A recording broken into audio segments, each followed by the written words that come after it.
ಎಲ್ರಿಗೂ ನಮಸ್ಕಾರ. ನಾನು ನಿಮ್ಮ ಗಿರೀಶ್ ಮಟ್ಟಣ್ಣವರ್. ಧರ್ಮಸ್ಥಳದ ಸುತ್ತಮುತ್ತಲು ನೂರಾರು ಶವಗಳನ್ನು ಹೂತು ಹಾಕಿದ್ದೇನೆ ಅನ್ನುವ ಒಬ್ಬ ವ್ಯಕ್ತಿಯ ಹೇಳಿಕೆ, ತದನಂತರ ಆದಂತಹ ಬೆಳವಣಿಗೆಗಳು, ಇದು ಕುರಿತಂತೆ ಕೆಲವೊಂದಿಷ್ಟು ಮಾಹಿತಿಗಳನ್ನು ಸಾರ್ವಜನಿಕರ ಗಮನಕ್ಕೆ ಮತ್ತು ಕಾನೂನು ತಜ್ಞರ ಗಮನಕ್ಕೆ, ಆನಂತರ ಸೂಕ್ತ ಅನಿಸಿದರೆ ಪೊಲೀಸ್ ಇಲಾಖೆಯ ಹಿರಿಯ ಅಧಿಕಾರಿಗಳ ಗಮನಕ್ಕೂ ಕೂಡ ತರುವಂಥ ಪ್ರಯತ್ನ ಈ ಲೈವ್ ಮುಖಾಂತರ ನಾನು ಮಾಡ್ತಾ ಇದ್ದೀನಿ. ಮತ್ತು ಈ ಲೈವ್ ಪ್ರೋಗ್ರಾಮ್ ಏನಿದೆ, ಯಾರಾದರೂ ಕೂಡ ಇದನ್ನು ಡೌನ್ಲೋಡ್ ಮಾಡ್ಕೋಬೋದು, ಪ್ರಸಾರ ಮಾಡ್ಬೋದು, ಯಾವುದೇ ಕಾಪಿರೈಟ್ಸ್ ಅನ್ವಯ ಆಗೋದಿಲ್ಲ. ಈಗ ನನಗೆ ಅನಿಸುತ್ತೆ, ಕರ್ನಾಟಕ ಪೊಲೀಸ್ ಮ್ಯಾನ್ಯುವಲ್ ಅಮೆಂಡ್ಮೆಂಟ್ ಮಾಡಿದ್ದಾರೆ ಮಾನ್ಯ ಗೃಹ ಸಚಿವರು ಅಂತ. ಆನಂತರ ಈ ದೇಶದ BNSS ಏನಿದೆ, ಕ್ರಿಮಿನಲ್ ಪ್ರೊಸೀಜರ್ ಕೋಡ್ ಏನಿತ್ತು, BNSS ಆಗಿದೆ ಈಗ, ಅದು ಬಹುಶಃ 1-2 ದಿನದಲ್ಲಿ ಅದನ್ನು ಅಮೆಂಡ್ಮೆಂಟ್ ಮಾಡಿಬಿಟ್ಟಾರೋ ಅಂತ ನನಗನ್ನಿಸ್ತಾ ಇದೆ. ಯಾಕಂತ ಹೇಳಿದರೆ, ಇತ್ತೀಚೆಗಷ್ಟೇ ಈ ನಕಲಿ ದೇವಮಾನವನ ಸಹೋದರ, ಒಬ್ಬ ಬೆಂಗಳೂರಿನ ಸಹೋದರ, ಮಾನ್ಯ ಗೃಹ ಸಚಿವರಿಗೆ ಹೋಗಿ ಭೇಟಿಯಾಗಿ ಬಂದುಬಿಟ್ಟಿದ್ದಾರೆ. ಏನಕ್ಕೆ ಭೇಟಿಯಾದರು ಅಂತ ಮಾಧ್ಯಮದವ್ರು ಕೇಳಿದರೆ, ಪಾಪ ನಮ್ಮ ಅಮಾಯಕ ಗೃಹ ಸಚಿವರು ಹೇಳಿದ್ದಾರೆ, ಶಿಕ್ಷಣ ವ್ಯವಸ್ಥೆ ಬಗ್ಗೆ ಚರ್ಚೆ ಮಾಡೋದಿತ್ತು ಅಂಥೇಳಿ. ಶಿಕ್ಷಣ ವ್ಯವಸ್ಥೆ, ವೈದ್ಯಕೀಯ ಶಿಕ್ಷಣ, ನಮ್ಮ ಶರಣ್ ಪ್ರಕಾಶ್ ಪಾಟೀಲ್ರು ಬಹುಶಃ ಕೆಲಸ ಮಾಡ್ತಿರ್ಲಿಲ್ಲೋ ಏನೋ ಗೊತ್ತಿಲ್ಲ. ಅವ್ರಿಗೆ ಎಲ್ಲರೂ, ಸುರೇಂದ್ರ ಅವರಿಗೆ ನಾವೆಲ್ಲರೂ ಬಹಳ ಪ್ರೀತಿಯಿಂದ ಆತ್ಮೀಯತೆಯಿಂದ ಸೆಟ್ಟಿಂಗ್ ಸುರೇಂದ್ರ ಅಂತ ಕರೀತಾ ಬಂದಿದ್ದೀವಿ ಕಳೆದ 2 ವರ್ಷದಿಂದ. ಅವ್ರು ಭೇಟಿ ಆದಮೇಲೆ ಪೊಲೀಸ್ ಮ್ಯಾನ್ಯುವಲೇ ಅಮೆಂಡ್ಮೆಂಟ್ ಆಗಿಬಿಟ್ಟಿದೆ. ಹೆಂಗಂತ ಹೇಳಿದರೆ, ಪೊಲೀಸ್ ಠಾಣೆಗೆ ಯಾರಾದರೂ ಫೋನ್ ಮಾಡಿ ಅಥವಾ ಖಚಿತ ಮಾಹಿತಿ, ಏನೋ ಒಂದು ಮಾಹಿತಿ ಕೊಡ್ತಾರೆ, ಸ್ವಾಮಿ ಇಲ್ಲಿ ಒಂದು ಹೆಣ ಬಿದ್ದಿದೆ, ಶವ ಬಿದ್ದಿದೆ ಅಂಥೇಳಿ. ಇನ್ಮೇಲೆ ಅವಾಗ ಪೊಲೀಸರು ಏನು ಮಾಡಬೇಕು, ಬಾರಪ್ಪ ನೀನು ಮಾಹಿತಿ ಕೊಟ್ಟಿದೆಯಲ್ಲ, ಬಾ ಪೊಲೀಸ್ ಸ್ಟೇಷನ್ಗೆ, FIR ಮೊದಲು SP ಆಫೀಸಿಗೆ ಹೋಗಬೇಕು. ಈಗ ಪೊಲೀಸ್ ಸ್ಟೇಷನ್ಗೆ ಹೋಗೋಂಗಿಲ್ಲ. SP ಆಫೀಸಿಗೆ ಹೋಗಿದ ಮೇಲೆ ಪೊಲೀಸ್ ಸ್ಟೇಷನ್ ಬರಬೇಕು. ಪೊಲೀಸ್ ಸ್ಟೇಷನ್ ಬಂದ ಮೇಲೆ FIR ಮಾಡಬೇಕು, ಎಲ್ಲಿ ಹೆಣ ಬಿದ್ದಿದೆ ಅಂಥೇಳಿ. ಆ ಮಾಹಿತಿದಾರ, ದೂರುದಾರ FIR ಮಾಡಿದರೆ ಇಷ್ಟೇ ಸಾಕಾಗುವುದಿಲ್ಲ. ಕೋರ್ಟಿಗೆ ಹೋಗಿ 164 ಮ್ಯಾಜಿಸ್ಟ್ರೇಟ್ ಮುಂದೆ, 183 BNSS ಪ್ರಕಾರ ಮ್ಯಾಜಿಸ್ಟ್ರೇಟ್ ಮುಂದೆ ಹೇಳಬೇಕು, ಸ್ವಾಮಿ ನಾನು ಹೇಳ್ತಾ ಇರೋದೆಲ್ಲ ಸತ್ಯ, ಅಲ್ಲಿ ಹೆಣ ಬಿದ್ದಿದೆ. ಅಷ್ಟೇ ಸಾಕಾಗುವುದಿಲ್ಲ. ಅದಾದಮೇಲೆ ಮತ್ತೆ 1-2 ದಿನ ಆದಮೇಲೆ 161 ಪೊಲೀಸರೇ ಅವನಿಗೆ ಬಂದು ಮತ್ತೆ ವಿಚಾರಣೆ ಮಾಡ್ತಾರೆ. ವಿಚಾರಣೆ ಮಾಡಿದ ಮೇಲೆ ಒಂದು ಬಿಳಿ ಹಾಳಿ ಮುಂದೆ ಇಟ್ಕೊಂಡು, ಪೇಪರ್ ಇಟ್ಕೊಂಡು, ಎಲ್ಲಿ ಹೆಣ ಬಿದ್ದಿದೆ ಮ್ಯಾಪ್ ಮಾಡಿ ತೋರಿಸು, ಇಷ್ಟೆಲ್ಲ ಪ್ರಕ್ರಿಯೆ ಆಗಬೇಕು. ಆದಮೇಲೂ ಕೂಡ ಪೊಲೀಸರು ಹೆಣ ನೋಡಕ್ಕೆ ಬರ್ತಾರೋ ಇಲ್ಲೋ ಅನ್ನೋದು ಡೌಟ್ಫುಲ್ಲು. ಯಾಕಂತ ಹೇಳಿದರೆ, ನನಗನ್ಸಿದ ಮಟ್ಟಿಗೆ ಪೊಲೀಸ್ ಮ್ಯಾನ್ಯುವಲ್ಲು ಅಮೆಂಡ್ಮೆಂಟ್ ಅಂದರೆ ಚೇಂಜ್ ಆಗಿಬಿಟ್ಟಿದೆ. ಮೂಲ ಪೊಲೀಸ್ ಮ್ಯಾನ್ಯುವಲ್ ಪ್ರಕಾರ ಯಾವುದಾದ್ರೂ ಒಂದು ಅಪರಾಧ ಕೃತ್ಯದ ಬಗ್ಗೆ ಮಾಹಿತಿ ಬಂದರೆ ತಕ್ಷಣವೇ ಪೊಲೀಸರು ಸ್ಪಾಟಿಗೆ ಹೋಗಬೇಕು. SHO ಸ್ಪಾಟಿಗೆ ಹೋಗಬೇಕು. He must rush to the spot, he must rush to the scene of offence. But ಈಗ ಹಂಗಲ್ಲ. ಈ ಮಾತು ಯಾಕೆ ಹೇಳ್ತಾ ಇದ್ದೀನಿ ಅಂತ ಹೇಳಿದ್ರೆ, ಈ ಹೂತಿಟ್ಟ ಶವಗಳ ಪ್ರಕರಣದಲ್ಲಿ ಆ ವ್ಯಕ್ತಿ ಮೊದಲು ಅಡ್ವೊಕೇಟ್ ಮುಖಾಂತರ ಮಾನ್ಯ SP ಅವ್ರ ಗಮನಕ್ಕೆ ತಗೊಂಡು ಬರ್ತಾರೆ. ಅದಾದ ನಂತರ ಪೊಲೀಸ್ ಠಾಣೆಗೆ ಹೋಗಿ ದೂರು ಕೊಡ್ತಾರೆ, FIR ದಾಖಲಾಗುತ್ತೆ. ಆದರೂ ಕೂಡ ಸ್ಪಾಟಿಗೆ ಹೋಗೋದಿಲ್ಲ. ಇದ್ದಂತಹ ಮಾಹಿತಿ ಏನು, ನೂರಾರು ಶವಗಳನ್ನು ಹೂತು ಹಾಕಿದ್ದೇನೆ, ಸ್ಪಾಟಿಗೆ ಹೋಗೋದಿಲ್ಲ. ನಂಬಿಕೆ ಬರಲಿ ಅಂತೇಳಿ ಒಂದು ಹೂತಿಟ್ಟ ಶವವನ್ನು, ಅದರದ್ದು ಕಳೆ ಬರ, ಅದರದ್ದು ಏನು ತಲೆ ಬುರುಡೆಯನ್ನು ತೆಗೆದಿಟ್ಟಿದ್ದೇನೆ ಅಂತ ಹೇಳ್ತಾರೆ, FIR ನಲ್ಲಿ ಇರ್ತದೆ, ಸ್ಪಾಟಿಗೆ ಹೋಗೋದಿಲ್ಲ. ಅದಾದ್ಮೇಲೆ ಒಂದಿಷ್ಟು ಜನಕ್ಕೆ, ಇದು ಒಂದಿಷ್ಟು ದಿನಗಳಾದ್ಮೇಲೆ ಬೆಳ್ತಂಗಡಿ ಆನರೇಬಲ್ ಮ್ಯಾಜಿಸ್ಟ್ರೇಟ್ ಮುಂದೆ ಹೇಳಿಕೆ, ಸ್ವ ಇಚ್ಛಾ ಹೇಳಿಕೆಯನ್ನ ಕೊಡ್ತಾನೆ ಆ ವ್ಯಕ್ತಿ. ಅದಾದ್ಮೇಲೂ ಕೂಡ ಸ್ಪಾಟಿಗೆ ಹೋಗುದಿಲ್ಲ, ಸ್ಪಾಟ್ ಇನ್ಸ್ಪೆಕ್ಷನ್ ಮಾಡೋದಿಲ್ಲ. ಅದಾದ್ಮೇಲೆ 161 ಸ್ಟೇಟ್ಮೆಂಟ್ ಆಗುತ್ತೆ, ಸ್ಪಾಟಿಗೆ ಹೋಗುದೇನೇ ಇಲ್ಲ. ಇವತ್ತು ಹತ್ತತ್ರ ನಾನು ಈ ಯೂಟ್ಯೂಬಲ್ಲಿ ನೋಡ್ತಾ ಇದ್ದೆ, ಹತ್ತತ್ರ 3 ಗಂಟೆಗೆ ಲೈವ್ ಬರ್ತಾ ಇತ್ತು. ಆ ವ್ಯಕ್ತಿ ತನ್ನ ನ್ಯಾಯವಾದಿಗಳ ಮೂಲಕ ಅದೇ ಜಾಗದಲ್ಲಿನೇ ನಿಂತ್ಕೊಂಡು ಹೇಳ್ತಾ ಇದ್ದಾನೆ, ನಾವು ಇಲ್ಲೇ ಬಂದಿದ್ದೀವಿ ಅಂತೇಳಿ ಹೇಳ್ತಾ ಇದ್ದಾರೆ. ಬನ್ನಿ ಸ್ಥಳ ಪಂಚನಾಮೆ ಮಾಡಿ ಅಂತ ಪೊಲೀಸರು ಬರ್ತಾ ಇಲ್ಲ. ಅದಕ್ಕೆ ನಾನು ಹೇಳೋದು, ಬಹುಶಃ CRPC ಕ್ರಿಮಿನಲ್ ಮ್ಯಾನ್ಯುಯಲ್ ಎಲ್ಲ ಚೇಂಜ್ ಆಗಿಬಿಟ್ಟಿದೆ, ಪೊಲೀಸ್ ಮ್ಯಾನ್ಯುಯಲ್ ಚೇಂಜ್ ಆಗಿಬಿಟ್ಟಿದೆ. ನನಗೆ ಬಂದಂತಹ ಖಚಿತ ಮಾಹಿತಿಗಳನ್ನು ನಾನು ಅದನ್ನು ಸಾರ್ವಜನಿಕರಿಗೆ ಹಂಚಿಕೊಳ್ಳೇಬೇಕು. ಯಾಕಂತ ಇದ್ರೆ ನಾವು ಕಳೆದ 2 ವರ್ಷಗಳಿಂದ ಒಂದು ಟ್ರಾನ್ಸ್ಪರೆನ್ಸಿ, ಪಾರದರ್ಶಕತೆಯನ್ನ ಮೇಂಟೈನ್ ಮಾಡ್ತಾ ಬಂದಿದ್ದೀವಿ. ನಾವು ಸೌಜನ್ಯ ಹೋರಾಟಗಾರರು ಏನೇನು ನಡೀತಾ ಇದೆ ಅದನ್ನ ಸಾರ್ವಜನಿಕರಿಗೆ ಯಥಾವತ್ತಾಗಿ ತಿಳಿಸುವಂತ ಪ್ರಯತ್ನವನ್ನ ಮಾಡ್ತಾ ಇದ್ದೇವೆ. ಅದರ ಭಾಗವಾಗಿ ನಾನೀಗ ಹೇಳ್ತಾ ಇದ್ದೇನೆ, ನನಗೆ ಬಂದಂತಹ ಖಚಿತ ಮಾಹಿತಿಗಳು. ಯಾಕೆ ಇದು ಡೆಡ್ ಲಾಕ್ ಆಗಿ ಕುಂತಿದೆ, ಯಾಕೆ ಹೂತಿಟ್ಟಂತ ಶವಗಳು ಮೇಲೆ ಬರ್ತಾ ಇಲ್ಲ ಅನ್ನೋದಕ್ಕೆ ಮುಖ್ಯ ಕಾರಣ, ಸುಮಾರು ಜನ ಇವತ್ತು ಕೇಳ್ತಾ ಇದ್ದಾರೆ ಯಾಕೆ ತೆಗಿತಾ ಇಲ್ಲ. ಸಾಕಷ್ಟು ನ್ಯಾಷನಲ್ ಚಾನೆಲ್ಗಳು ಮಾತಾಡ್ತಾ ಇದೆ. ನಾನು ಥ್ಯಾಂಕ್ಸ್ ಹೇಳಬೇಕು. ಇವತ್ತು ಬೆಂಗಳೂರಿನ ವಕೀಲರ ನಿಯೋಗ, ಹಿರಿಯರಾದಂಥ ಶ್ರೀಯುತ ದ್ವಾರಕಾನಾಥ್ ಸರ್, ಬಾಲನ್ ಸರ್, ಎಲ್ಲರೂ ಕೂಡ they are all noted social activist. ಬರೀ ಅಡ್ವೊಕೇಟ್ ಅಲ್ಲ, ಸಾರ್ವಜನಿಕರ ಬಗ್ಗೆ ಕಾಳಜಿ ಇರುವಂತಹ ನ್ಯಾಯವಾದಿಗಳು ಮುಖ್ಯಮಂತ್ರಿಗಳಿಗೆ ಹೋಗಿ ಒತ್ತಾಯ ಮಾಡಿ ಬಂದಿದ್ದಾರೆ. ಪ್ರಾಂಪ್ಟ್ ಫೇರ್ ಇನ್ವೆಸ್ಟಿಗೇಷನ್ ಆಗಲಿ, ಆದಷ್ಟು ಬೇಗ ಹೂತಿಟ್ಟ ಆ ಶವಗಳು ಏನು ಹೇಳಿದಾನೆ, ಮಾಹಿತಿ ಕೊಟ್ಟಿದ್ದಾನೆ, ಅದರ ಪ್ರಕಾರ ಅದನ್ನು ಹೊರಗಡೆ ತೆಗಿಲಿ ಅಂತ ಹೇಳಿದ್ರೆ ಸಾಕಷ್ಟು ಜನ ಚರ್ಚೆ ಮಾಡ್ತಾ ಇದ್ದಾರೆ ಯಾಕೆ ಹೊರಗಡೆ ತೆಗಿತಾ ಇಲ್ಲ ಅಂತ ಹೇಳಿ. ನನಗೆ ಬಂದಂತಹ, ನಮಗೆ ಸೌಜನ್ಯ ಹೋರಾಟಗಾರರಿಗೆ ಬಂದಂತಹ ಖಚಿತ ಮಾಹಿತಿ ಏನು ಅಂತ ಹೇಳಿದ್ರೆ, ಮೊನ್ನೆ 161 ಸ್ಟೇಟ್ಮೆಂಟ್ ನಡೀತಾ ಇತ್ತಂತೆ. 5 ಜನ ಪೊಲೀಸರ ಸಮ್ಮುಖದಲ್ಲಿ ಆ ವ್ಯಕ್ತಿ, ಪಾಪ ಪ್ರಜ್ಞೆ ಕಾಡಿದಂತಹ ವ್ಯಕ್ತಿ ಎನ್ಕ್ವೈರಿ ಮಾಡ್ತಾ ಇದ್ದಾರೆ. ಯೂಶಲಿ 164 ಅಂದ್ರೆ 183 ಆದ ನಂತರ ಇದು ಮಾಡಲೇಬೇಕಂತ ಏನೂ ಇರುವುದಿಲ್ಲ, ಆದ್ರೂ ಕೂಡ ಏನೋ ಮಾಡ್ತಾ ಇದ್ದಾರೆ. ಅದಕ್ಕೆ ಇವರು ಕೋಆಪರೇಷನ್ ಕೂಡ ಕೊಟ್ಟಿದ್ದಾರೆ ವ್ಯಕ್ತಿ. ಅವಾಗ ಆ ಸಂದರ್ಭದಲ್ಲಿ ಒಂದು ಬಿಳಿ ಹಾಳೆ ಇಟ್ಕೊಂಡು ಆ ತನಿಖಾಧಿಕಾರಿ, ಅಲ್ಲಿದ್ದಂತ ಒಬ್ಬ ಅಧಿಕಾರಿ, ಯಾರು ಅಂತ ಹೆಸರು ಬೇಡ, ಯಾಕಂದ್ರೆ ನಮಗೆ ವೈಯಕ್ತಿಕ ದ್ವೇಷ, ಅವ್ರು ಯಾರ ಮೇಲೆ ಕೂಡ ವೈಯಕ್ತಿಕ ದ್ವೇಷ ಇಲ್ಲ, ಆದ್ರೆ ನಡೆದಂತಹ ಪ್ರಕ್ರಿಯೆ ಹೇಳ್ತಾ ಇದ್ದೀನಿ, ಊಹಾಪೋಹ ಅಲ್ಲ.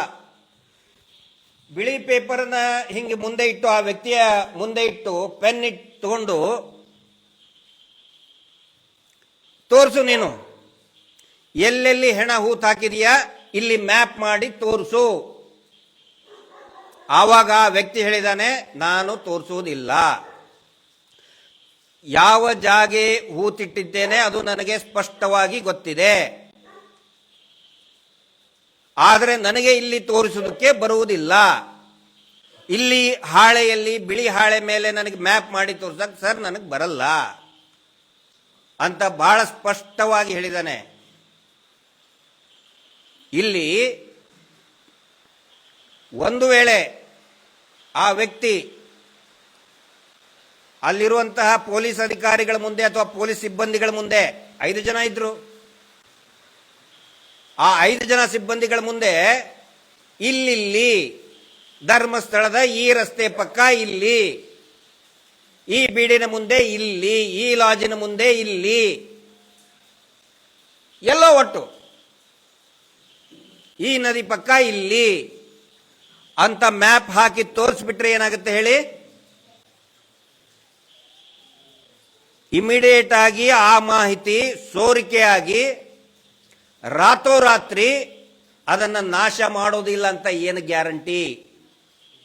ನಾವು ಕೆಲವು ದಿನಗಳ ಹಿಂದೆನೆ ಆ ನ್ಯಾಯವಾದಿಗಳ ತಂಡಕ್ಕೆ, ಹಿರಿಯ ನ್ಯಾಯವಾದಿಗಳಿಗೂ ಕೂಡ ನಾವು ದೂರವಾಣಿ ಮುಖಾಂತರ ಮಾತಾಡಿ ವಿನಂತಿ ಮಾಡಿಕೊಂಡಿದ್ದೀವಿ, ಯಾವುದೇ ಕಾರಣಕ್ಕೂ ಸ್ಥಳೀಯ ಪೊಲೀಸರನ್ನ ನಂಬಬೇಡಿ. ನಾವೇ ಖುದ್ದಾಗಿ ಹೇಳಿದ್ದೇವೆ, ಡೋಂಟ್ ಬಿಲೀವ್ ಲೋಕಲ್ ಪೊಲೀಸ್. ಅಲ್ಲಿ ಪೊಲೀಸರಿಗೂ ಹೇಳೋದು ಒಂದೇ, ಆ ಧರ್ಮಸ್ಥಳದ ಏನೋ ಧರ್ಮೋದ್ಯಮಗಳ ಕುಟುಂಬ ಇದೆ ಅವ್ರಿಗೆ ಹೇಳೋದು ಒಂದೇ. ಕಹಿ ಅನುಭವಗಳು ನಮ್ಮ ಮುಂದೆ ಇದೆ ಸ್ವಾಮಿ. ಆ ಪದ್ಮಲತಾ ಸಾರಿ ನಾರಾಯಣ ಮಾವುತ ಕೇಸಲ್ಲಿ ಏನ್ ಮಾಡಿದ್ರು? ಡಬಲ್ ಮರ್ಡರ್ ಆಗಿ ಅಲ್ಲಿ ಹೆಣ ಬಿದ್ದಿದೆ. FSL ನವರು ಫಿಂಗರ್ ಪ್ರಿಂಟ್ನವ್ರು ಬಂದಿದ್ದಾರೆ, ವಾಪಸ್ ಕಳಿಸಿದ್ರು. ತಮಗ್ ಗೊತ್ತಿರಲಿ, ಸಾರ್ವಜನಿಕರ ಗಮನಕ್ಕೆ ನಾನು ತರ್ತಾ ಇದ್ದೀನಿ, ಎಲ್ಲಾ ನ್ಯಾಯವಾದಿಗಳ ಗಮನಕ್ಕೆ ತರ್ತಾ ಇದ್ದೀನಿ. ಫಿಂಗರ್ ಪ್ರಿಂಟ್ ಬಂದ್ರೆ ಬ್ಯೂರೋ ಬಂದಿದೆ, ಫಿಂಗರ್ ಪ್ರಿಂಟ್ ಸ್ಟಾಫ್ ಬಂದಿದೆ, ವಾಪಸ್ ಕಳಿಸಿದ್ರು ಅವ್ರನ್ನ. ಡಾಗ್ ಸ್ಕ್ವಾಡ್ ಬಂದಿದೆ, ಡಾಗ್ ಸ್ಕ್ವಾಡ್ ಎಲ್ಲಿ ಹೋಗಿದ್ದು? ಇದೇ ಧನಕೀರ್ತಿ ಆರಿಗ ಅನ್ನುವನ ಮನೆ, ಇದೇ ಧರ್ಮೋದ್ಯಮಿಯ ರೈಟ್ ಹ್ಯಾಂಡ್ ಲೆಫ್ಟ್ ಲೆಗ್ ಯಾವನಿದಾನೋ ಅವನು ಮನೆಗೆ ಹೋಗಿ ಬಂತು ಡಾಗ್ ಸ್ಕ್ವಾಡ್, ವಾಪಸ್ ಕಳಿಸ್ಬಿಟ್ರು. ಯಾವಾಗ ಅವನ ಮನೆಗೆ ಹೋಯ್ತು ವಾಪಸ್ ಕಳಿಸ್ಬಿಟ್ರು. ಡಬಲ್ ಮರ್ಡರ್ ಕೇಸ್ನಲ್ಲಿ ನಾರಾಯಣ ಮತ್ತು ಯಮುನಾಳ ಜೋಡಿ ಕೊಲೆ ಪ್ರಕರಣದಲ್ಲಿ ದೂರುದಾರ ಯಾರಾಗಬೇಕಾಗಿತ್ತು? ನಾರಾಯಣನ ಹೆಂಡತಿ. ಅಲ್ಲೇ ಇದ್ರು, ಅವರು ಶವದ ಪಕ್ಕನೇ ಇದ್ರು. ನಾರಾಯಣನ 3 ಜನ ಮಕ್ಕಳು, ಗಣೇಶ, ಅಶೋಕ, ಭಾರತಿ, ಎಲ್ಲರೂ ಮೇಜರ್ ಇದ್ರು. ಪೊಲೀಸ್ ಸ್ಟೇಷನ್ಗೆ ಹೋಗ್ತಾರೆ, ಸ್ವಾಮಿ ನನ್ನ ಗಂಡ ಸತ್ತಿದ್ದಾನೆ, ದೂರು ದಾಖಲೆ ಮಾಡಿ ಅಂತ ಹೇಳಿದ್ರೆ ಆ ಪೊಲೀಸ್ ಸ್ಟೇಷನ್ ಅಧಿಕಾರಿ PSI ಬೆಳ್ತಂಗಡಿ ಹೆದರ್ಸಿ ಕಳಿಸ್ತಾರೆ. ಏನಕ್ಕೆ ಬರೋದು? ಏನಕ್ಕೆ ದೂರು ಕೊಡೋದು? ಅದೆಲ್ಲ ನಿಮಗೆ ಬೇಡ, ಅದೆಲ್ಲ ನೀವು ಮಾಡ್ಕೋತೀವಿ, ನೀವು ಹೋಗ್ಬಿಡ್ಬೇಕು. ವಾಪಸ್ ಕಳಿಸ್ತಾರೆ. ದೂರು ಕೊಡಕ್ ಬಂದವನು ಯಾರು? ರಾಜೇಂದ್ರ ರೈ ಅಂತ ಈ ಧರ್ಮೋದ್ಯಮಿಗಳ ಛೇಲ. ಲೋಕಸ್ ಸ್ಟ್ಯಾಂಡ್ ಇಲ್ಲ, ಏನೂ ಇಲ್ಲ, there is no locus ಸ್ಟ್ಯಾಂಡಿ. Rajendra Rai ಇವರ ನೆಂಟನೂ ಅಲ್ಲ, ಬೀಗನೂ ಅಲ್ಲ, ಜಾಗಕ್ಕೂ ಸಂಬಂಧನೂ ಇಲ್ಲ. ಒಂದ್ ವೇಳೆ ಅನಾಥ ಶವ ಇದ್ರೆ ಯಾರು ಬೇಕಾದ್ರೂ ಕೊಡಬಹುದು ಕಂಪ್ಲೇಂಟ್. ಹೌದು ಸ್ವಾಮಿ, ಇಲ್ಲೊಂದು ಅನಾಥ ಶವ ಬಿದ್ದೆ, FIR ಮಾಡಿ ನಾ ದೂರು ಕೊಡ್ತೀನಿ ಅಂತೇಳಿ ಆ ಮೃತನ ಹೆಂಡತಿ ಮಕ್ಕಳು ಇದ್ದಾಗ ಅವರ ಕಂಪ್ಲೇಂಟ್ ತಗೊಳ್ದೇನೆ ಹೆದರಿಸಿ ಓಡಿಸಿ ಈ ರಾಜೇಂದ್ರ ರೈ ಅಂತ ಈ ನಕಲಿ ದೇವಮಾನವನ ಚೇಲಾನಿಗೆ ದೂರದಾರ ಮಾಡ್ತಾರೆ. ಆ ತರ ಹುಚ್ಚಾಟಗಳು ಈಗಿನ ಪೊಲೀಸರಿಂದ ಆಗಬಾರದು ಅಂತ ಹೇಳಿ ನಾವು ವಿನಂತಿ ಮಾಡ್ಕೊಂಡಿದ್ದೇವೆ. ಬ್ಲೇಮ್ ಮಾಡ್ರಿ, ಯಾರಾದ್ರೂ ನಮ್ಗೆ ಬೈಯೋರು ಬೈಕೊಳ್ಳಿ. ಆ ರೀತಿ ಹುಚ್ಚಾಟಗಳು ಈಗ ಯಾರ್ದೋ ಬಡ ಮಕ್ಕಳನ್ನ ಕೊಲೆಗಡಕರಿಗಂತ ಸೇರಿಸೋದು ಬೇಡ. ಅದ್ರ ಸಲುವಾಗಿ ನಾವು ಖುದ್ದಾಗಿ ಹೇಳಿದ್ದೀವಿ, ಲೋಕಲ್ ಪೊಲೀಸರನ್ನ ನಂಬಬೇಡಿ, DYSP ನಂಬಬೇಡಿ. ಇವತ್ತು ದ್ವಾರಕಾನಾಥ್ ಸಾಹೇಬ್ರು ಕೂಡ ಇವತ್ತು ಪತ್ರಿಕಾಗೋಷ್ಠಿಯಲ್ಲಿ ಹೇಳಿದ್ದಾರೆ, DYSP ಅವ್ರನ್ನ ಯಾಕೆ ನಂಬಬಾರ್ದು ಅಂತ. ಅದಕ್ಕೆ ನಿಖರವಾದಂತಹ ಕಾರಣ ಇದೆ. ಬಂಟ್ವಾಳ DSP ಅವ್ರನ್ನ ಯಾಕೆ ನಂಬಬಾರ್ದು ಅಂತ ಹೇಳಿದ್ರೆ, ಒಂದಿಷ್ಟು ವರ್ಷಗಳ ಹಿಂದೆ ಒಂದು ಜಾಗೆ, ಮೂಡುಬಿದಿರೆಯಲ್ಲಿ ಒಂದು ಜಾಗೆ, ಒಂದು ಸ್ಮಾಲ್ ಸಿವಿಲ್ ಡಿಸ್ಪ್ಯೂಟ್, ಅದು ಹೋಗೋದಕ್ಕೆ ದಾರಿ ಸಿಗ್ತಾ ಇಲ್ಲ ಅಂತ ಹೇಳಿ, ಕೊಡ್ತಾ ಇಲ್ಲ ಅಂತ ಹೇಳಿ ಸುಮ್ಮನೆ ಕಂಪ್ಲೇಂಟ್ ಮಾಡ್ತಾರೆ. ಆ ಜಾಗದ ಅದೇ ಪಕ್ಕದಲ್ಲಿ ಇರೋದೇ ಇದೇ ನಕಲಿ ದೇವಮಾನವನ ಲ್ಯಾಂಡ್. ಅವರಿಗೆ ಈ ಜಮೀನು ಕಬಳಿಸ್ಕೋಬೇಕಾಗಿತ್ತು. ಒಂದು ಹೆಣ್ಮಗಳಿಂದ ಕೇಸು ರಿಜಿಸ್ಟರ್ ಮಾಡ್ತಾರೆ. ಎಲ್ಲಿ? ಲೋಕಾಯುಕ್ತಕ್ಕೆ. ಲೋಕಾಯುಕ್ತದಲ್ಲಿ ಕೇಸ್ ರಿಜಿಸ್ಟರ್ ಮಾಡಿ ವಿಚಾರಣೆ ಪ್ರಾರಂಭ ಮಾಡಿಬಿಡ್ತಾರೆ. ಲೋಕಾಯುಕ್ತ DSP ಬರ್ತಾರೆ. ಅವಾಗ ಹೇಳ್ತಾರೆ, ಪಾಪ ಜಮೀನ್ ಇದ್ದಂಥವ್ರಿಗೆ ಅವನು ಗವರ್ಮೆಂಟ್ ಸರ್ವೆಂಟ್ ಅಲ್ವೇ ಅಲ್ಲ, not at all government servant. ಅವ್ರಿಗೆ ಹೇಳ್ತಾರೆ, ಈ ಜಾಗ ಕೊಟ್ಟು ಬಿಡ್ರಿ, ನೀವು ಬಿಟ್ಟು ಬಿಡ್ರಿ ಜಾಗನ ಅಂತ ಹೇಳ್ತಾರೆ. ಅದೇ ಅಧಿಕಾರಿ ಬಂಟ್ವಾಳದ DYSP ವಿಜಯ್ ಪ್ರಸಾದ್ ಅವರು. ಅವ್ರ ಮೇಲೆ ಏನೋ ಕೇಸ್ ಆಗಿದೆ ಅಂತ ಅಪವಾದ ಹಾಕ್ತಾ ಇಲ್ಲ. ನಾನು ಕೇಳ್ತಾ ಇರೋದು, ಸಾರ್ವಜನಿಕವಾಗಿ ಯಾವ ಒಬ್ಬ ಪೊಲೀಸ್ ಅಧಿಕಾರಿ ಇವರ ಪರವಾಗಿ ನ್ಯಾಯ ಪಂಚಾಯಿತಿ ಮಾಡಕ್ ಬಂದಿದ್ರಲ್ಲ, ಆ ಅಧಿಕಾರಿನೇ ಇವತ್ತು ಈ ತನಿಖೆಯ ಮುಖ್ಯಾಧಿಕಾರಿ ಅಂತ ಹೇಗೆ ನ್ಯಾಯ ಕೊಡಿಸೋದಕ್ಕೆ ಸಾಧ್ಯ ಸ್ವಾಮಿ? ಆಗತ್ತಾ? ಸಂಶಯ, ಜನಸಾಮಾನ್ಯರಲ್ಲಿ ಇರುವಂತ ಸಂಶಯಗಳನ್ನು ಮಾತ್ರ ನಾನಿಲ್ಲಿ ಪ್ರಶ್ನೆ ಮಾಡ್ತಾ ಇದ್ದೇನೆ. ಮೊನ್ನೆ 161 ಸ್ಟೇಟ್ಮೆಂಟ್ ಅಂದ್ರೆ ಆ ವ್ಯಕ್ತಿಯ ಸ್ಟೇಟ್ಮೆಂಟ್ ಮಾಡಬೇಕಾದ್ರೆ ಪ್ರತಿಯೊಂದನ್ನು ಕೂಡ ವಿಡಿಯೋ ಮಾಡಿ ಅಲ್ಲಿ ಕಳಿಸ್ತಾ ಇದ್ದಾರೆ. ಒಂದ್ ವೇಳೆ ಮ್ಯಾಪ್ ಮಾಡಿ ಅದೇ ಅಧಿಕಾರಿಗೆ ನೋಡಿ ಈ ಜಾಗದಲ್ಲಿ ಇಲ್ಲಿ ಹೆಣ ಬಿದ್ದಿದೆ ಅಂತ ಹೇಳಿಬಿಟ್ರೆ ಹೋಗಲ್ದಿಲ್ವಾ ಅದು? ರಾತ್ರೋರಾತ್ರಿ ಒಂದು 10 JCB ತಗೊಂಡು ಬಂದು ಅಗದು ಹೊಳೆಗೆ ಬಿಸಾಕ್ಬಿಡ್ತಾರೆ. ಆಮೇಲೆ ಏನ್ ಹೇಳ್ತಾರೆ ಇವರು?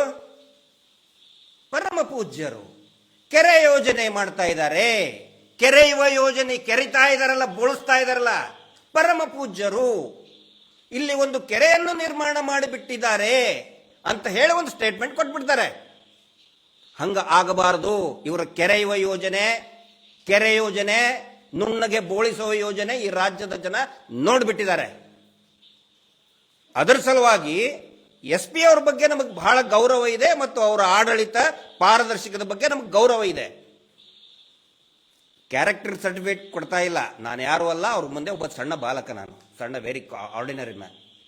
ಆದರೆ ಇಂತಹ ಅಧಿಕಾರಿಗಳು ತನಿಖೆಯನ್ನು ಹಾಳು ಮಾಡಬಾರದು. ಅದರ ಸಲುವಾಗಿ ಇವ್ರು ಏನು ಕೇಳ್ತಾ ಇದ್ದಾರಲ್ಲ, ಇಲ್ಲೇ ತೋರಿಸು ಅಂತ ಕೇಳ್ತಾ ಇದ್ದಾರೆ. ಅವನು ಹೇಳ್ತಾ ಇದ್ದಾನೆ ನಾನು ತೋರಿಸಲ್ಲ. ಹಿಂಗಾಗಿ ಕಗ್ಗಂಟಾಗಿದೆ, ಹಿಂಗಾಗಿ ಡಿಲೇ ಆಗ್ತಾ ಇದೆ. ಯಾಕೆ ತೋರಿಸ್ಬೇಕು?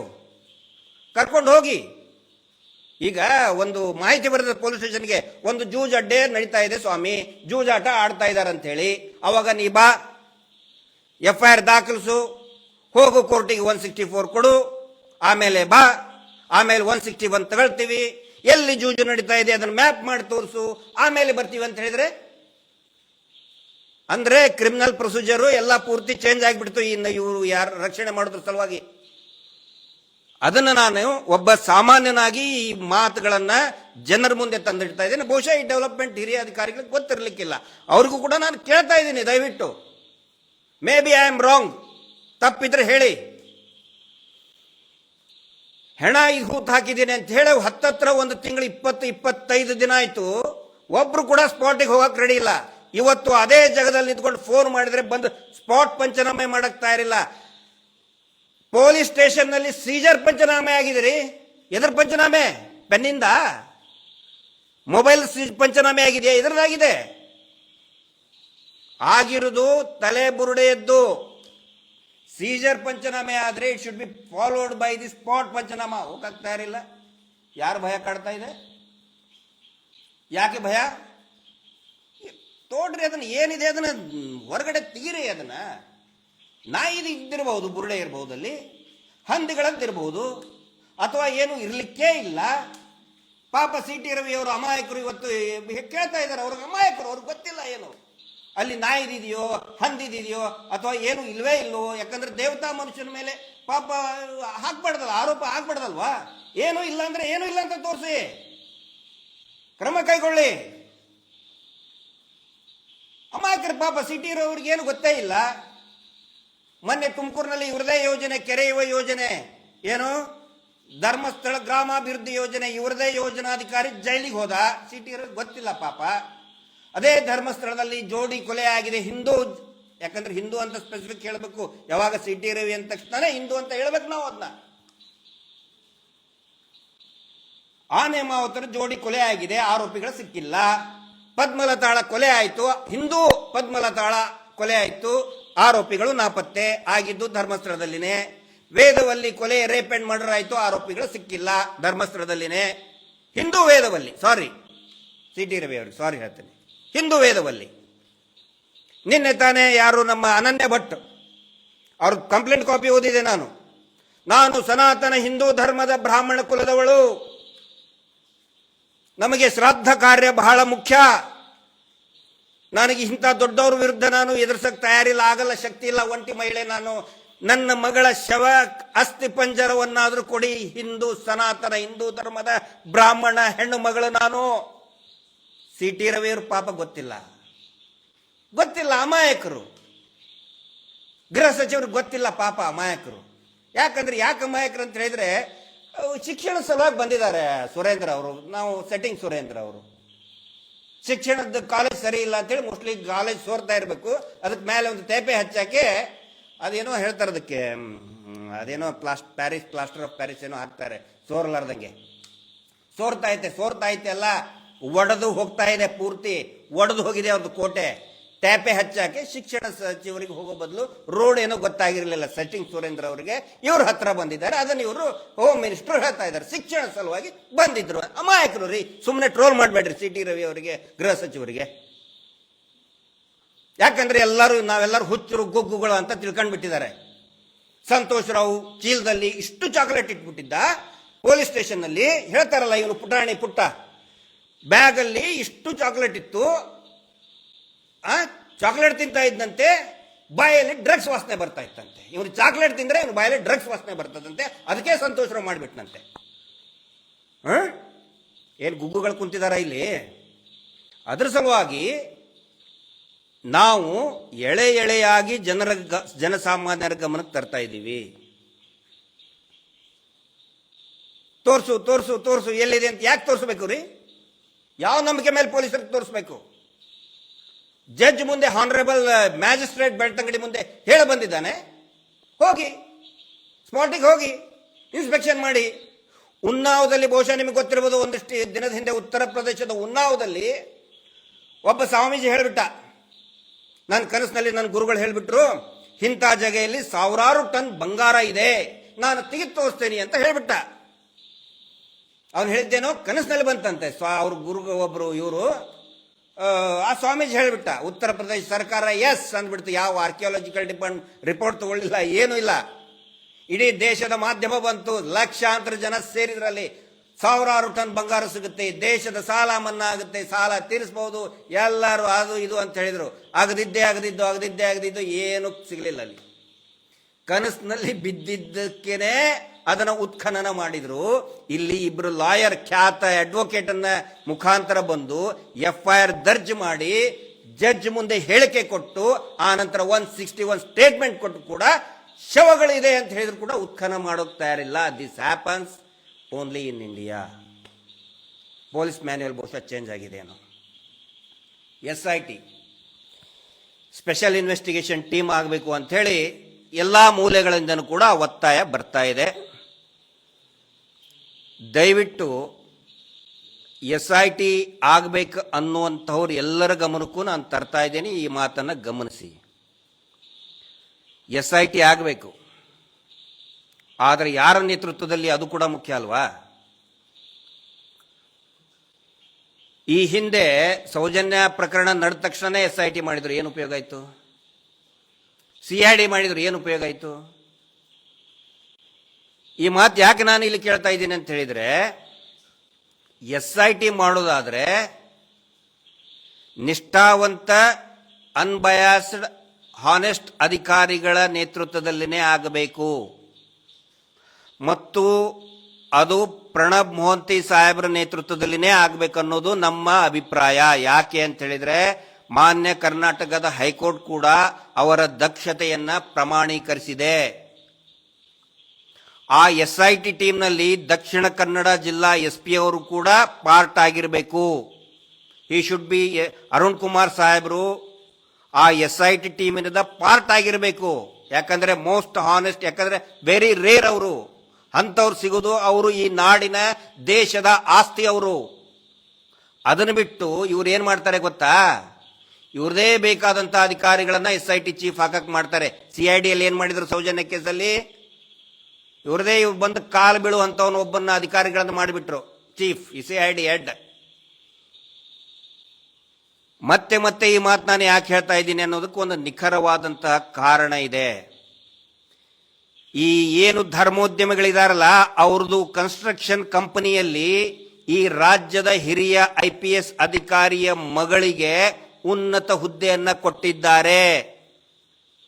ಒಂದ್ ವೇಳೆ ಅಧಿಕಾರಿನ SIT ಚೀಫ್ ಮಾಡಿದ್ರೆ ಏನಾಗುತ್ತೆ? ಮಗಳು ಹೇಳ್ತಾಳೆ, ಪಪ್ಪ ಅಂಕಲ್ ಅನ್ನ ಸೇವ್ ಮಾಡು ಪಪ್ಪ, ಅವ್ರಿಗೇನು ಮಾಡ್ದಾರ್ದಂಗೆ ನೋಡ್ಕೋ ಪಪ್ಪ, ವೀರೇಂದ್ರ ಅಂಕಲ್ ಸೇವ್ ಮಾಡು ಪಪ್ಪ ಅಂದ್ಬಿಟ್ರೆ, ಆನಂತರ ಇನ್ನೊಬ್ಬ ಹಿರಿಯ IPS ಅಧಿಕಾರಿಗೆ ಇವರಿಗೆ ತುಂಬಾ ಆತ್ಮೀಯ ಆದಂತಹ ಒಬ್ಬ ಹೆಣ್ಮಗಳನ್ನ ಮದುವೆ ಮಾಡಿಕೊಟ್ಟಿದ್ದಾರೆ. ಅದು ಗೊತ್ತಿದೆ ನಮಗೆ. ಆವಾಗ ಏನು ಅಂದ್ರೆ, ದಯವಿಟ್ಟು ನೀವೇನು ಸ್ವಲ್ಪ ಇವರಿಗೆ ಸಹಾಯ ಮಾಡಿಬಿಡಿ, ಅವರು ಮುಂಚೆ ನಮಗೆ ತುಂಬಾ ದೊಡ್ಡ ದಣಿಗಳು ಅಂತ ಹೇಳಿಬಿಟ್ರೆ ಏನಾಗುತ್ತೆ? ಈ ಕೇಸಿನ ಗತಿ ಏನಾಗುತ್ತೆ? ಇವರು ಅನೇಕ IPS ಅಧಿಕಾರಿಗಳಿಗೆ, IAS ಅಧಿಕಾರಿಗಳಿಗೆ ಮದುವೆ ಮಾಡಿಸಿದ್ದಾರೆ, ಅವರ ಹೆಂಡತಿಗೆ ಕೆಲಸ ಕೊಟ್ಟಿದ್ದಾರೆ, ಮಕ್ಕಳಿಗೆ ಕೆಲಸ ಕೊಟ್ಟಿದ್ದಾರೆ. ಯಾಕಂತ ಹೇಳಿದ್ರೆ ಈ ಇಂಥ ಸಂದರ್ಭದಲ್ಲಿ ಪಾರಾರಿಯಾಗಬೇಕು, ಅವರಿಗೆ ರಕ್ಷಣೆ ಸಿಗಬೇಕು, ಕೇಸ್ನಿಂದ ಜಾರ್ಕೋಬೇಕು ಅಂತ ಅಧಿಕಾರಿಗಳು ಬೇಡ. ಹಂಗಂತ ಹೇಳಿ ನಾ ಅಧಿಕಾರಿಗಳ ಮೇಲೆ ಆರೋಪ ಹೊರಿಸ್ತಾ ಇಲ್ಲ. ಫ್ಯಾಮಿಲಿ ಸೆಂಟಿಮೆಂಟ್ ಇರ್ತದೆ. ಹಂಗಂತ ತಕ್ಷಣ ಅಧಿಕಾರಿಗಳು ಕೆಟ್ಟವರು, ಕರಪ್ಟು ಅಂತ ನಾನು ಹೇಳ್ತಾ ಇಲ್ಲ. ಫ್ಯಾಮಿಲಿ ಸೆಂಟಿಮೆಂಟ್ ಇರ್ತದೆ. ಅವ್ರು ಹೇಳ್ತಾರೆ, ಹೇಳೋ ನಿಮ್ಮ ಅಪ್ಪನಿಗೆ, ಹೇಳೋ ನಿನ್ನ ಗಂಡನಿಗೆ, ಹೇಳೇ ಹೇಳ್ತಾರೆ. ಅದ್ರ ಸಲುವಾಗಿನೇ ಹಿರಿಯ IPS ಅಧಿಕಾರಿಗಳ ಮಕ್ಕಳಿಗೆ ಉನ್ನತ ಹುದ್ದೆ ಅವ್ರ ಸಂಸ್ಥೆಯಲ್ಲಿ ಕೊಡ್ತಾರೆ. ಅವರು ಇಂಥ ಸಂದರ್ಭದಲ್ಲಿ ದೇ ಟೇಕ್ ಎವ್ರಿ ಅಪಾರ್ಚುನಿಟಿ, ಎಲ್ಲವನ್ನು ಬಳಸ್ಕೊತಾರೆ ಅವರು. ಅದರ ಸಲುವಾಗಿ ನಾವು ಹೇಳ್ತಾ ಇದ್ದೀವಿ, SIT ಮಾಡೋದಾದ್ರೆ ಪ್ರಣಬ್ ಮೊಹಂತಿ ಸಾಹೇಬ್ರ ನೇತೃತ್ವದಲ್ಲಾಗಲಿ, ಅರುಣ್ ಕುಮಾರ್ ಸಾಹೇಬರು ಕೂಡ ಅದರ ಒಂದು ಭಾಗ ಆಗಿರಲಿ. SIT ಮಾಡೋರ ಗಮನಕ್ಕೂ ಕೂಡ ಇದಿರಲಿ. ಈಗ ಊಹಾಪೋಹದ ಬಗ್ಗೆ ಜಿಲ್ಲಾ ಪೊಲೀಸ್ ವರಿಷ್ಠರು ಒಂದು ಒಳ್ಳೆ ಸ್ಟೇಟ್ಮೆಂಟ್ ಅನ್ನು ಕೊಟ್ಟಿದ್ದಾರೆ. ಅದ್ರ ತಕ್ಕಂಗೆ ಅದು ನಡೀತಾ ಇದೆ. ಊಹಾಪೋಹದ ಸುದ್ದಿಗಳನ್ನು ಯಾರೂ ಮಾಡಬಾರ್ದು, ಕರೆಕ್ಟ್, ವಿ ವೆಲ್ಕಮ್. ಆದರೆ ನನ್ನದು ಒಂದು ಅಭಿಪ್ರಾಯ ಇದೆ, ಒಬ್ಬ ಸಾಮಾನ್ಯ ಮನುಷ್ಯನಾಗಿ ಊಹಾಪೋಹ ಯಾವಾಗ ಬರ್ತದೆ ಅಂತ ಹೇಳಿದ್ರೆ, ಆ ಸತ್ಯವನ್ನ ಎಷ್ಟು ನೀವು ಅದುಮಿಟ್ಟುಕೊಳ್ತೀರಾ ಅಷ್ಟು ಊಹಾಪೋಹ ಜಾಸ್ತಿ ಆಗುತ್ತೆ. It is a common nature, common psychology of a mass. ಹೊರಗಡೆ ತೆಗೆದ್ರೆ ಊಹಾಪೋಹ ಅನ್ನೋದೇ ಇರೋದಿಲ್ಲ. ಆ ಊಹಾಪೋಹಕ್ಕೆ ಯಾಕೆ ಇಷ್ಟೊಂದು ಅವಕಾಶ ಕೊಡ್ತಾ ಇದ್ರೆ, ಇಷ್ಟೊಂದು ಕಾಲ ಅವಕಾಶ ಯಾಕೆ? ಅದನ್ನು ಅಗದು ಬಿಟ್ಟರೆ ಮುಗಿದು ಹೋಯ್ತು. ಇದ್ರೆ ಐತೆ, ಇಲ್ಲಂದ್ರೆ ಇಲ್ಲ, ಊಹಾಪೋಹನೇ ಇಲ್ಲ. ಇನ್ನೂ ಸತ್ಯವನ್ನ ಅದುಮಿಟ್ಕೊಂಡು ಭೂಮಿಯ ಕೆಳಗಡೆ ಅದುಮಿಟ್ಕೊಂಡು ನಾಳೆ ನಾಳೆ ನಾಳೆ ಅಂತ ಹೇಳಿದ್ರೆ ಖಂಡಿತ ಜನರ ಇಮ್ಯಾಜಿನೇಷನ್ ಹೋಗ್ತಾ ಹೋಗ್ತದೆ, ಜಾಸ್ತಿ ಆಗ್ತಾನೆ ಹೋಗುತ್ತೆ. ಈಗ ಪ್ರತಿಯೊಬ್ಬರು ಕೇಳ್ತಾ ಇದ್ದಾರೆ, ಮುಂಚೆ ಯಾರಿಗೂ ಇದು ಗೊತ್ತಿರಲಿಲ್ಲ, ಯಾರು ಮಾಡಿದಾರೆ ಅಂತೇಳಿ. ಈಗ ಎಲ್ರಿಗೂ ಖಚಿತ ಆಗ್ತಾ ಇದೆ. ಯಾಕಂದ್ರೆ ನಿಶ್ಚಲ್ ಜೈನ್ ಬೆಂಗಳೂರಿನ ಕೋರ್ಟಿಗೆ ಹೋಗಿ ನನ್ನ ಹೆಸರು ತೆಗಿಬಾರ್ದು, ನಮ್ಮ ಅಪ್ಪನ ಹೆಸರು ತೆಗಿಬಾರ್ದು, ನಮ್ಮ ಅಣ್ಣನ ಹೆಸರು ತೆಗಿಬಾರ್ದು, ನಮ್ಮ ದೊಡ್ಡಪ್ಪನ ಹೆಸರು ತೆಗಿಬಾರ್ದು, ನಮ್ಮ ಚಿಕ್ಕಪ್ಪನ ಹೆಸರು ತೆಗಿಬಾರ್ದು, ನಮ್ಮ ಮನೆ ನಾಯಿ ಹೆಸರು ತೆಗಿಬಾರ್ದು, ನಮ್ಮ ಮನೆ ಬೆಕ್ಕಿನ ಹೆಸರು ತೆಗಿಬಾರ್ದು ಅಂತೇಳಿ ಕೋರ್ಟಿಗೆ ಹೋಗಿದ್ದಾನೆ. ಅವನಿಗೆ ಯಾರಾದರೂ ಹೇಳಿದ್ರ ನೀನು ಮಾಡಿದೀಯಾ, ನೀನೇ ಹೂತ್ ಹಾಕಿದೀಯಾ ಅಂತ ಹೇಳಿ ಯಾರಾದರೂ ಹೇಳಿದ್ರ? ಸಮೀರ್ MD ಇದನ್ನ ಡಿಲೀಟ್ ಮಾಡಬೇಕು, ಇದನ್ನ ಏನೋ ವಿಡಿಯೋ ಡಿಲೀಟ್ ಮಾಡಬೇಕು, ಅದು ಇಟ್ಕೊಂಡಂಗೆ ಇಮ್ಯಾಜಿನೇಷನ್ ಜಾಸ್ತಿ ಆಗ್ತಾ ಹೋಗ್ತದೆ. ಅದಕ್ಕೆ ದಯವಿಟ್ಟು ಅದು ಇಡಬೇಡಿ. ಆಕ್ರೋಶ ಭುಗಿಲೇಳ್ತದೆ. ಕೆಮ್ಮನ್ನ ಎಷ್ಟು ನೀವು, ನಾನು ಪ್ರತಿ ಸರಿ ಹೇಳ್ತಾ ಇದ್ದೇನೆ, ಪ್ರೀತಿ ಮತ್ತು ಕೆಮ್ಮನ್ನ ನೀವು ಜಾಸ್ತಿ ದಿನ ಅದು ಇಟ್ಕೊಳ್ಳೋಕ್ಕಾಗಲ್ಲ, ಅದು ಹೊರಗಡೆ ಬಂದೇ ಬರ್ತದೆ. ಸತ್ಯವನ್ನು ಕೂಡ ಹಾಗೆ, ಹೋರಾಟವನ್ನು ಕೂಡ ಹಾಗೆ. ನೀವು ಹೋರಾಟವನ್ನು ಹತ್ತಿಕ್ತೇನೆ, ಸತ್ಯವನ್ನು ನಾನು ಹತ್ತಿಕ್ತೇನೆ, ಭೂಮಿಯ ಕೆಳಗೆ ನಾನು ಹತ್ತಿಕ್ತೇನೆ ಅಂತ ಹೇಳಿದ್ರೆ ಅದು ಆಕ್ರೋಶಕ್ಕೆ ಕಾರಣ ಆಗುತ್ತೆ. ಲಕ್ಷ ಅಲ್ಲ ಕೋಟಿ ಜನ ಕೇಳ್ತಾ ಇದ್ದಾರೆ, ಎಕ್ಸಿಮೇಟ್ ಮಾಡಿ, ಏನಿದೆ ನಾವು ನೋಡೋಣ, ಹೊರಗಡೆ ತೆಗಿರಿ. ಸತ್ಯವನ್ನ ಬಯಲು ಮಾಡಿದ್ರೆ ಊಹಾಪೋಹಕ್ಕೆ ಅವಕಾಶನೇ ಇರುವುದಿಲ್ಲ. ಅವಾಗ ಗೊತ್ತಾಗುತ್ತೆ. ಆಮೇಲೆ ಪ್ರತಿಯೊಂದು ಹೇಳಕ್ಕೂ ಅದರದೇ ಆದಂಥ ಇಲಾಖೆ ಇದೆ. ಮಾನವನ ಅಸ್ಥಿ ಪಂಜರ ಸಿಕ್ಕಿದ್ರೆ ಗಂಡಿಂದೋ ಹೆಣ್ಣಿಂದೋ ಹೇಳಕ್ಕೆ FSL ಇದೆ, DNA ಇದೆ, ಎಷ್ಟು ಏಜ್ ಇಂದು, ಯಾವ ಹೊತ್ತಿಗೆ ಹೂತಾಕಿದ್ದು DNA, ಹೊಸ ಹೊಸ ಟೆಕ್ನಾಲಜಿಗಳಿದೆ. ಊಹಾಪೋಹಕ್ಕೆ ಅವಕಾಶ ಎಲ್ಲಿರ್ತದೆ? ಯಾಕೆ ಸರ್ಕಾರ ಊಹಾಪೋಹಕ್ಕೆ ಅವಕಾಶ ಕೊಡ್ತಾ ಇದೆ? ದಯವಿಟ್ಟು ಊಹಾಪೋಹಕ್ಕೆ ಅವಕಾಶ ಕೊಡಬೇಡಿ. ಕೊನೆಯದಾಗಿ ಒಂದು ಮಾತು ಹೇಳ್ತಾ ಇದ್ದೀನಿ. ಬಹುಶಃ ಹೇಳಿದ್ರಲ್ಲ, ಈ ರಾಜ್ಯದ ಉಪಮುಖ್ಯಮಂತ್ರಿಗಳು 1000 DKಶಿಗಳು, 1000 DKಶಿ, 1000 DK ಶಿವಕುಮಾರ್ ಅವರು ಬರ್ತಾರೆ. ಬರ್ಲಿರಿ, ಬರಲಿ. ಬಹುಶಃ ಅದಕ್ಕೆ ಇಷ್ಟೊಂದು ಡಿಲೇ ಆಗ್ತಾ ಇದೆ. ಅದಕ್ಕೆ ತೋರಿಸು, ಮ್ಯಾಪ್ ಮಾಡಿ ತೋರಿಸು, ಎಲ್ಲಿದೆ ಎಲ್ಲಿದೆ. ಬಹುಶಃ ಅವ್ರದೇ ಒತ್ತಡ ಇರಬೇಕು. 1000 DKಶಿದು, ಇವ್ರ ಹಿಂದೆ 1000 DKಶಿ ಇರಬಹುದು, 100 ಡಾಜಿಪ್ ಅವ್ರು ಇರಬಹುದು, ದೊಡ್ಡ ದೊಡ್ಡ ಹೈಕಮಾಂಡ್ ಇರಬಹುದು ಇವ್ರ ಹಿಂದೆ. ನಮ್ಮ ಹಿಂದೆ ಯಾರಿದ್ದಾರೆ ನೋಡಿ, ಇಲ್ಲಿ ಯಾರಿದ್ದಾರೆ ನಮ್ಮ ಹಿಂದೆ? ಈ ಹೆಣ್ಣು ಮಗಳು, ನಮ್ಮ ತಂಗಿನೋ ನನ್ನ ಮಗಳೋ, ಈ 1000 DKಶಿಗಳು ಈ ಸೌಜನ್ಯಳ ಎಡಗಾಲಿನ ಚಪ್ಪಲಿಗೆ ಹತ್ತಿದ ಧೂಳಿಗೂ ಈ 1000 DKಶಿಗಳು ಸಮ ಅಲ್ಲ. ಎದ್ದು ಬಿಟ್ಟಿದ್ದಾಳೆ. ಯಾವ 1000 DKಶಿಗಳು, 1000 DKಶಿಗಳು ಕೂಡ ಇವಳ ಮುಂದೆ, ಇವಳ ಶಕ್ತಿಯ ಮುಂದೆ, ಚಾಮುಂಡೇಶ್ವರಿ ಶಕ್ತಿ ಮುಂದೆ ನಿಲ್ಲೋದಕ್ಕೆ ಸಾಧ್ಯನೇ ಇಲ್ಲ. ಪ್ರಯತ್ನ ಮಾಡಿ, ಎಷ್ಟು ಮಾಡ್ತಿರೋ ಮಾಡಿ. ಶವಗಳು ಮೇಲೆ ಬಂದೇ ಬರ್ತದೆ. ಬರಲಿಲ್ಲ ಅಂದ್ರೆ ನಾವು ಆಗ್ರಹ ಮಾಡೇ ಮಾಡ್ತಿದ್ದೇವೆ. ಮಹೇಶ್ ಶೆಟ್ಟಿ ತಿಮರೋಡಿ ಅವರು ಒಂದು ಗರ್ಜನೆ ಹೇಳಿದ್ರೆ ಸಾಕು, ಒಂದು ಗರ್ಜನೆ ಕೊಟ್ರೆ ಸಾಕು, ಲಕ್ಷಾಂತರ ಜನ ಇದೇ ಧರ್ಮಸ್ಥಳದಲ್ಲಿ ಸೇರ್ತಾರೆ. ಆ ಕೆಲಸ ಆದಷ್ಟು ಶೀಘ್ರದಲ್ಲಿ ಮಾಡ್ತೀವಿ ನಾವು. ಜಾಸ್ತಿ ದಿನ ಕಾಯಕ್ಕೂ ಆಗುದಿಲ್ಲ. ನಿಮ್ನ ಆಟ ನೋಡ್ಕೊಂಡು ಕುದುರಕ್ಕಾಗಲ್ಲ 1000 DKಶಿಗಳದ್ದು. ಎಲ್ರಿಗೂ ವಿನಂತಿ ಮಾಡ್ಕೊತಾ ಇದ್ದೇನೆ. ನಾನು ಮಹೇಶ್ ಶೆಟ್ಟಿ ತಿಮ್ರೋಡಿ ಅವ್ರಿಗೂ ಕೂಡ ನಾನು ಆಗ್ರಹ ಮಾಡ್ಕೊತಾ ಇದ್ದೇನೆ, ದಯವಿಟ್ಟು ಆದಷ್ಟು ಬೇಗ ಒಂದು ಆಗ್ರಹವನ್ನು ಮಾಡಿ. ಈ ಆಟ ಸಾಕಿದು, ಸತ್ಯ ಹೊರಗಡೆ ಬರಬೇಕು.